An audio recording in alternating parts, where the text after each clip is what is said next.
കായംകുളം ഇങ്ങനെ മാറി മറിഞ്ഞ് വരുന്ന ഒരു മണ്ഡലമാണ്. 2, ന്യൂനപക്ഷ വോട്ടുകൾ, പ്രത്യേകിച്ച് മുസ്ലിം വോട്ടുകൾ എനിക്ക് നന്നായിട്ടുണ്ടെന്ന് തോന്നുന്നുണ്ട്. 40,000-45,000 വോട്ട് മുസ്ലിം വോട്ടുള്ള സ്ഥലമാണ്.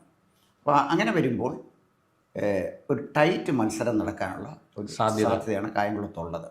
അപ്പോൾ BJP ഒരു സ്ഥാനാർത്ഥി അവിടെ മത്സരിക്കുകയാണെങ്കിൽ സ്വാഭാവികമായും മുസ്ലിം വോട്ടുകൾ കോൺഗ്രസിന് അനുകൂലമായിട്ട് കൺസോളിഡേറ്റ് ചെയ്യപ്പെടും. CPM വോട്ട് അങ്ങനെ വരില്ല. അവിടെ ഷെയ്ഖ് പി ഹാരിസ് അല്ലേ CPM സ്ഥാനാർത്ഥിയാകാൻ സാധ്യത പട്ടികയിൽ ഇടം പിടിച്ചിരിക്കുന്നത് ഷെയ്ഖ് പി ഹാരിസ് ആണ്. പ്രതിഭയെ കുറി ഇനി മത്സരിപ്പിക്കേണ്ട എന്നൊരു നിലപാട് അവിടെ പാർട്ടിക്ക് ഉണ്ടെന്നാണ് പ്രാദേശികമായി കിട്ടുന്ന വിവരങ്ങൾ.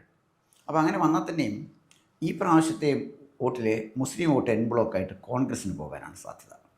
എന്ന് പറഞ്ഞാൽ ബാബു പ്രസാദാണ് നിൽക്കുന്നതെങ്കിൽ ബാബു പ്രസാദ് അല്ലെങ്കിൽ ആരാണോ നിൽക്കുന്നത് അവർക്ക് ആ വോട്ട് പോകാനുള്ള സാധ്യത വളരെ കൂടുതൽ. ഷെയ്ഖ് പി ഹാരിസ് മത്സരിച്ചാൽ പോലും ആ മുസ്ലിം വോട്ട് പിടിച്ചെടുക്കാൻ LDF സാധിക്കില്ല എന്നാണ് സാറ്.